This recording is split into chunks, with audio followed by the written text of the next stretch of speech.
We are live. That's brilliant. Hello. Hi, everyone. And hi, Ian.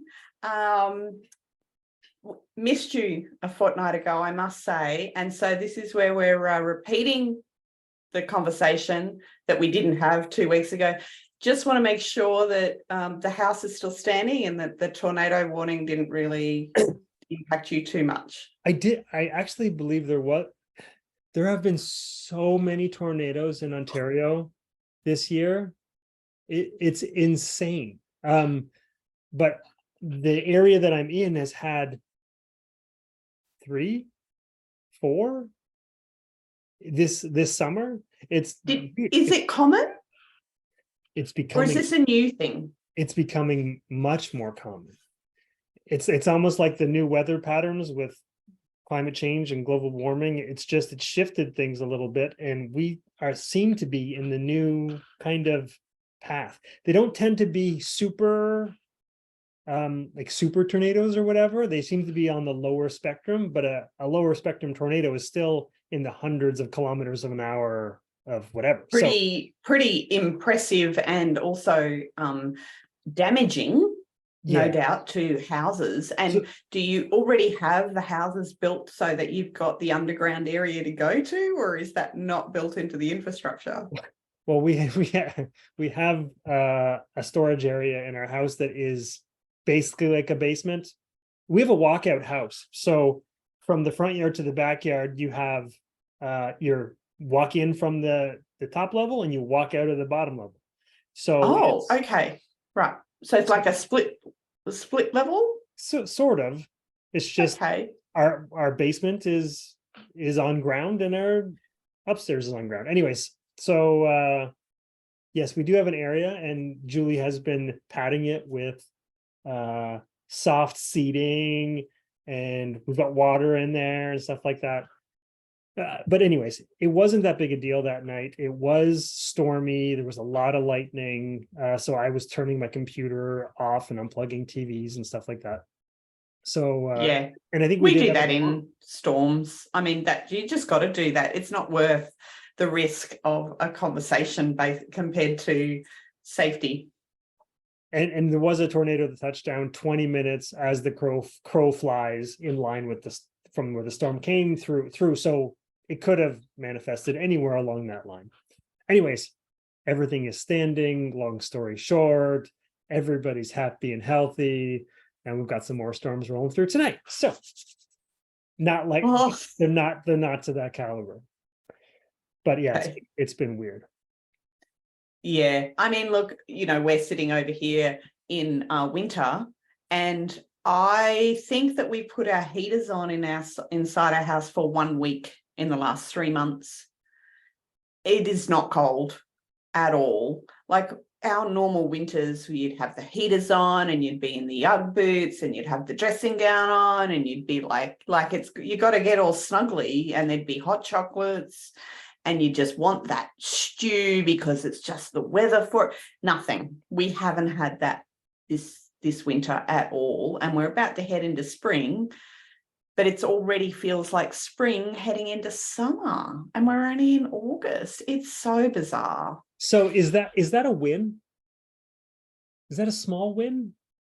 Not having to get into the Uggs and the stews and stuff? No, I don't think that's a small win at all. I like my Ugg boots. I was just trying to segue into our conversation today, which we're totally off topic 6 minutes in, of celebrating the small wins. Celebrating the small wins. Okay. So I put my hand up. I picked this topic because I wanted to actually remind myself to celebrate the small wins. I used to, let's say 10, 15 years ago, I would celebrate every little small win that I had. And then I feel like over the years, as I've grown and I've had bigger wins along the way, I then have this higher expectation of what is a win.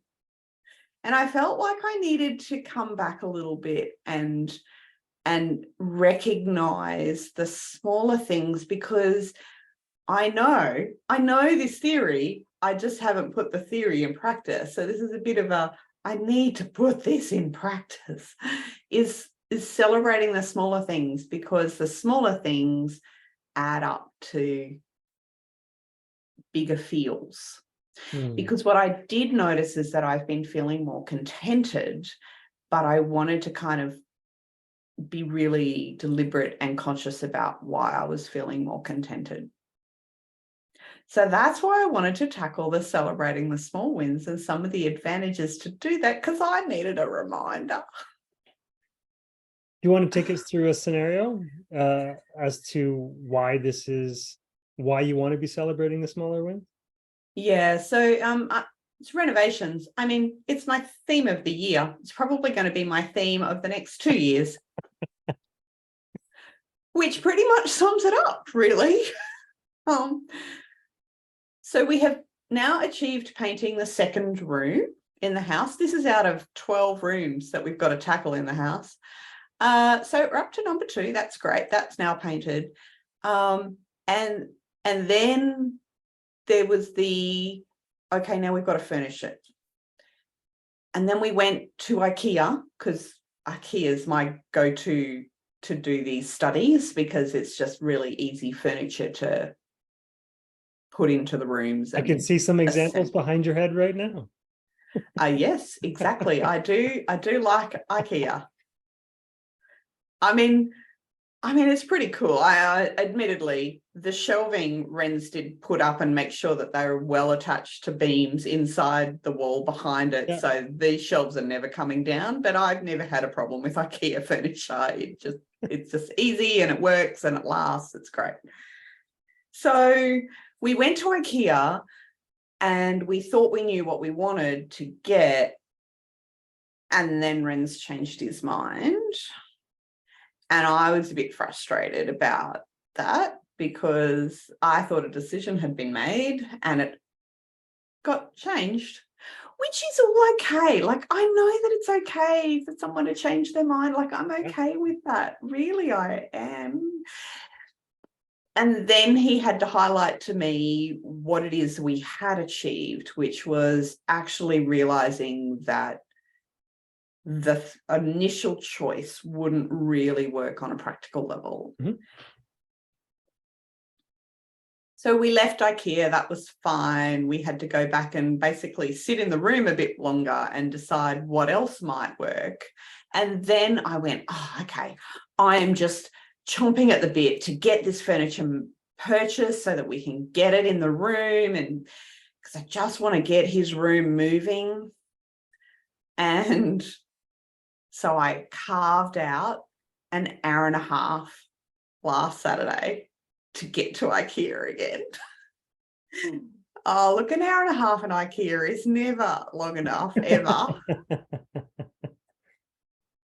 But I'd carved out the hour and a half, and we got there, and we went straight, like we used all the shortcuts to get to the area that we needed to get to. And we ended up, we picked a similar furniture, but changed it up a little bit. And then when we're working with the person at IKEA, normally you can go in and they'll build it kind of for you online, and then they'll just print out the what you have to go and pick. Yeah, the product. It wasn't working. And I'm like, oh, that's really frustrating. And I'm clock watching because, like, we had somewhere else to be. And then, as I'm working with this person, Renz is off somewhere else going, oh, actually, I'm thinking I like this idea better. Anyway, so we had to leave IKEA. And on the way to the next thing we had to go to, because, of course, I'd packed everything in, we realized that we'd now found the real solution. And it was like, I so easily get frustrated when things change. And yet both of those examples of getting to IKEA and decisions being changed actually was a win. And all I was doing was kind of getting annoyed at it. Because it wasn't going to my plan. But in actual fact, the furniture that we've now then ordered and got delivered to our house on Wednesday is exactly perfect for what Ren's needs in his study. And it took us 3 attempts. And so I wanted to kind of really actively remind myself that sometimes the frustration that I feel is not really warranted, because in actual fact, there were wins in not defaulting to the first thing we came across.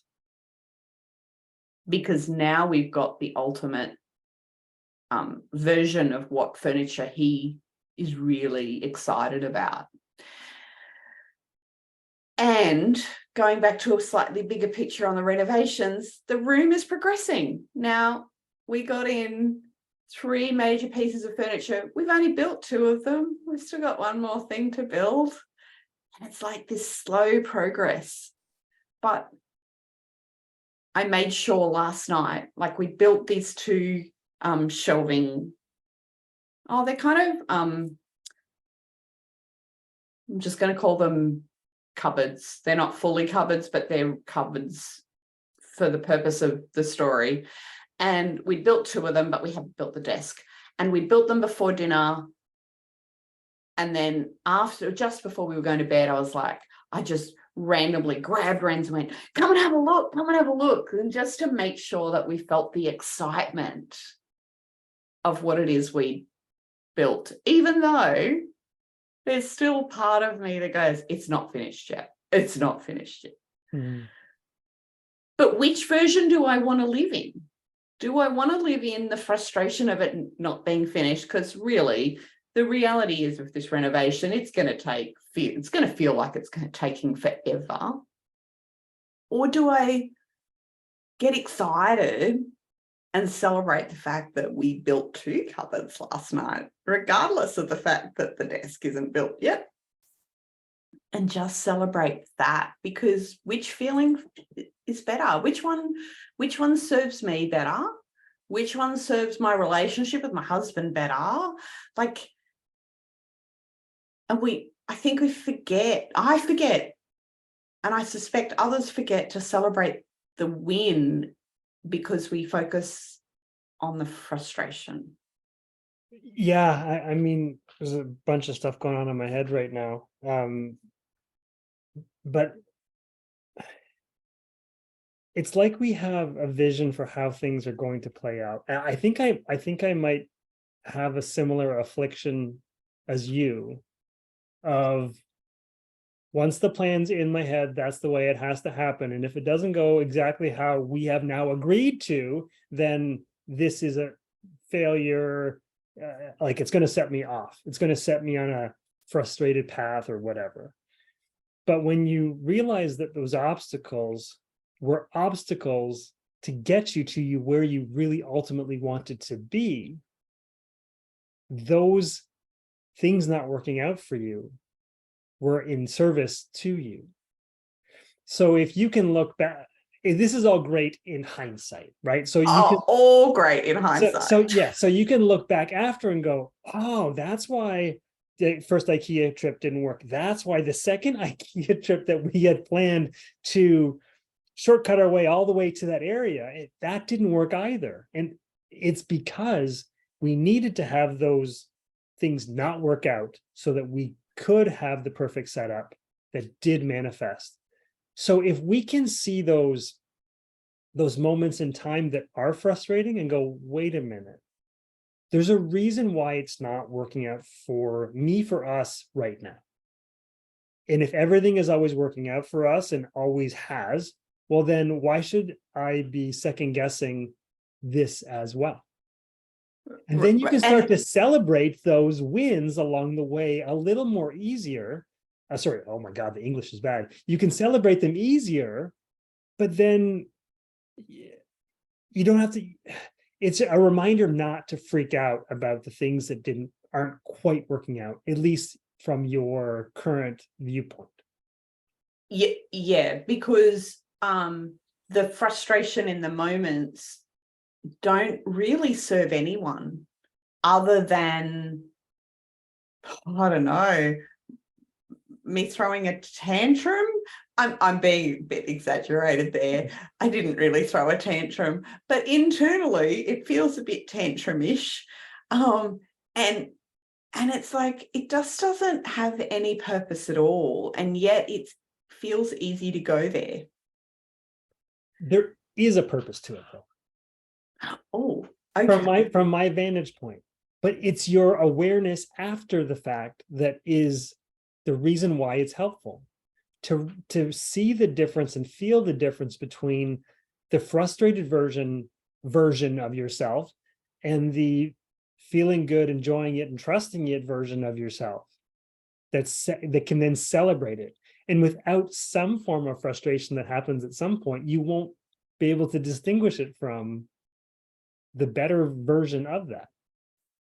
Yeah, that's really valid. I just would like to not be as, like, it's almost, for me, I want to make sure that I'm less frustrated.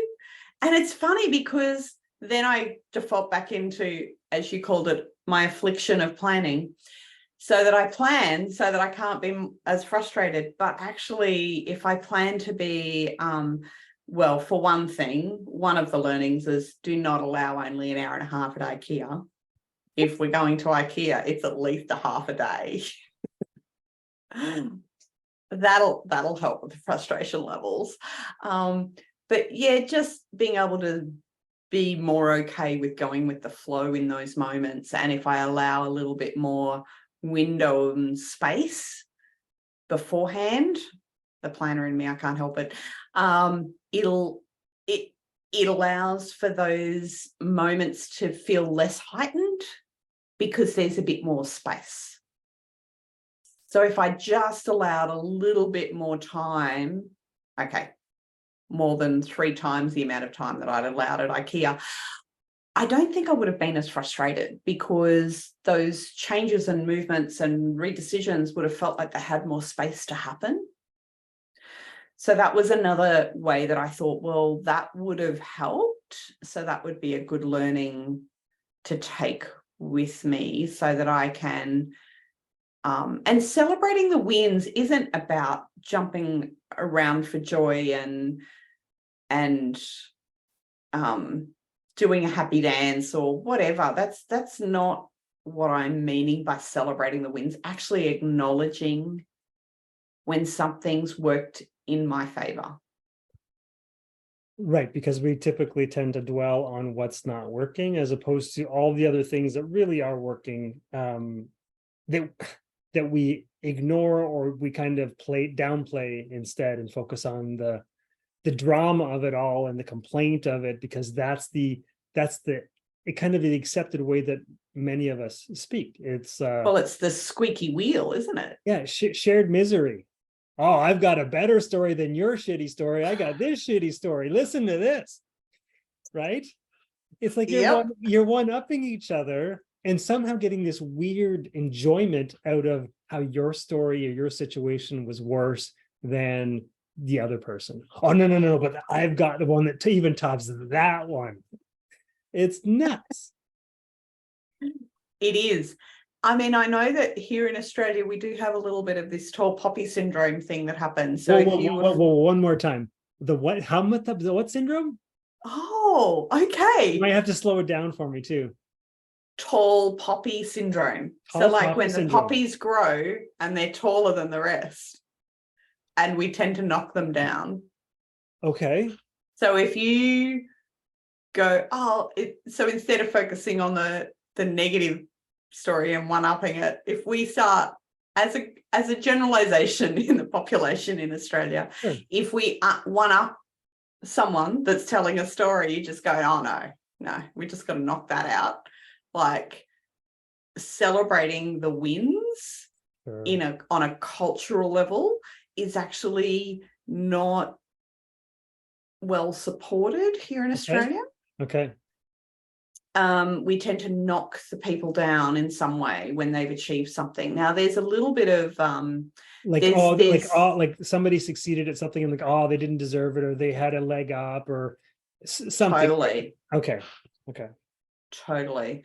And so I do wonder whether we struggle, and I'm talking about we in particularly Australia, because I don't want to apply it to the whole world, but I do notice that generally the human race does do this. But I'll speak from the Australian point of view.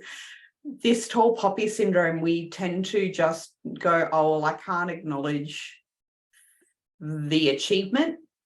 So we tend to not do it for ourselves either. It's like a cultural norm. Yeah. Okay. And always rooting for the underdog, right? So that's the opposite of what happens, is that Australia will always root for the underdog. Which means almost implying we'll root for the negative. We'll root for the thing that we didn't think would turn out well. Interesting. So then that comes up in our own personal way of thinking and dealing. Yeah, so it sounds like there's like just a perpetuation of it. So it's just because it's so part of the culture, you learn it from your parents, so then you replicate it in your life, or you have to be humble, or whatever the case may be. It just perpetuates. That's interesting. So poor you. I won't knock you down. I'll build you up. I mean, I think there's individual examples where we do actually support the wins. I mean, we've recently had, World Cup. Did you the win? World Cup with the Matildas. The Matildas, did they win? They won against you guys. Yeah, that was a long time ago, and yeah, I know about it. But no, we didn't win against England. So they're now, I can't remember who they're playing against now, but they are not into the final. If they won, they would have played Sweden. That's what it was. Okay. I just assumed that they would make it just because Cinderella story, Matilda story, whatever it was going to be, it was going to work itself out. No, it didn't. So, that's been a recent example on an Australian country scale that has really championed the Matildas, but it's also been a lot of the rhetoric has been around, because they haven't had recognition for ages, and there's a lot of teams that are achieving a whole lot of things and beating other teams that are holding, that hold the World Cup records and blah, blah, blah, blah, blah. And then the underdog appears and wins, and isn't that amazing? And so there's still, even in the language around supporting the Australian soccer female team, was still, see, they're a bit of the underdog. And yet then all of Australia got behind and said, this is the thing, right? And then they all cheer on the amazing achievements, but it does come from a undercurrent of the underdog. I never saw cheering for the underdog, something that I've always done, as being celebrating some sort of a negative. I've always seen it as you just want to see something great come from someone unexpected. And I always thought that was a really cool thing to follow. And I never had a linkage to why that is. Well, it's only it's a working theory. It's not an absolute. It's a working theory of mine. But it's just something I see play out and particularly in Australia. Anyone who's like we've got the new ad coming on at the moment for the new Shark Tank here in Australia. And it's like, I even noticed it myself. It's like, well, who are these people? Who are they to be on Shark Tank? I should be on Shark Tank. Come on. What is that about? But that's where I think it's built into the culture. Yeah. And then I wonder whether that really, it does actually affect us individually, in that if we do have a win, we don't tend to shout it from the rooftop. So why would we acknowledge the little wins if we're not even able to shout the big wins? Big ones. That seems like it's a whole coaching conversation that would have to happen with the entire country. So I don't think I'm going to go there right now. There was one angle of this that I did want to bring up, though. Just slightly different. So, like, we often have big goals for ourselves, and the value of celebrating the small wins, I think, is so valuable in the attainment of getting to where we want to go, because the progress can look so small and incremental. If you're coming from a 10,000 foot view, you don't see the progress that's been made. But if you are in there celebrating those small ones, you can be enjoying the process without having made it to the actual end result where you think you want to be. And I just wanted to give some examples of what those small wins could look like for people, because they may not be considering these things to be wins. Yeah, that's a really good point, I think. Yes. Right? Yeah, we So, don't know what to consider as a win. Yeah. Let me just use the going to the gym example. You want to lose some weight and whatever. Like, it's just something most of us can relate to, right? So you may want to lose 20 pounds. And that can take quite a long time. And there's lots of body composition things that happen at the same time. So the scale is not a good representation. But if you can celebrate, I went to the gym 3 times this week. I feel this much more energy. I'm proud of myself. I feel stronger. Without actually seeing any physical change, you can then start to celebrate the invisible change. The change in confidence, the change in your behavior, the change in your habits, the change in what you're teaching your kids. And even if you go on a slightly different level, like, I'm thinking about me and my career and the things that I want to do, and it can feel like nothing is shifting or moving. But if I start celebrating, oh, I got some inspiration today from the conversation that I had with this person, and that inspiration felt good. And that inspiration led to a journaling entry, or it led to an idea or a title or a potential article or somebody I could work with. So building on and celebrating the inspiration, the ideas, the feelings that we're having, if you can then focus on those things as victories, then you have something to carry you through to the next day, to the next day, to the next day, having not seen the new client come in the door or the offer come through the whatever come on your table or whatever.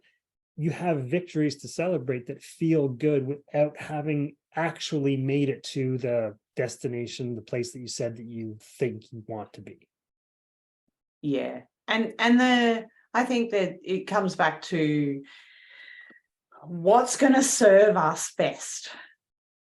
Feeling frustrated because we haven't achieved the big goal that we supposedly want to get to, or is it going to serve us better to feel the good feels and the thing that'll put a smile on your face, the thing that you'll go, actually, I can sleep well tonight because I've got, excuse me, I've got, I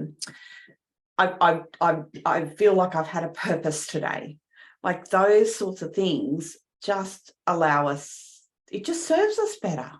And like you said, lets us build to the next day and the next day and the next day. And soon enough, we can look back, like I look back on IKEA and go, oh, actually, we did have a win. We did get it done. And then you can see that the momentum from the several days strung together actually turned into a something, right? Yes. Something that you can see, that you can touch, that you can throw, that you can whatever, deposit, whatever the case may be. But you need to string enough of those felt moments, those victories together to be able to see the manifestation of that. Yeah. And we just get easily distracted and forget about the smaller important things. And really, what's more important than feeling good about yourself, being happy in your skin, being content with the people you're with. I mean, ultimately, a tornado comes in here, rips the house down. Do I have my family? Do I have my health? Cool. Victory. Because without that stuff, I might be a blubbering mess. Yeah. And that's that, what's at the end of the day, what's really important. And it's good to have the goals, because it does give us something tangible to work towards and feels like we've got purpose in life and all the rest of that good feel. But at the end of the day, that's not the thing we'll be talking about when we're, you know, on the deathbed or looking back on life. What did I achieve? Well, it's the people, it's the way you feel, it's all of that. Yeah. So let's celebrate some more smaller wins. And I will remember that as I'm building my IKEA desk for my husband and moving him into his study. Okay, so the next time you build a piece of IKEA furniture, I guarantee this has happened to you, where you thought you knew the instructions, but you didn't quite get it. You got the piece upside down or backwards, and you put the screw in the wrong spot, or you snapped the screw off, but you still managed a way to put that thing back together again, or you didn't break it entirely and you could salvage it. Yeah. And you can always Little buy a win. replacement part. I didn't know that, but little wins, celebrate them. I did it without missing pieces. Buying a replacement part. Have fun with it. Awesome. All right. Well, thank you for sharing some of those insights around why it's so good to celebrate the wins.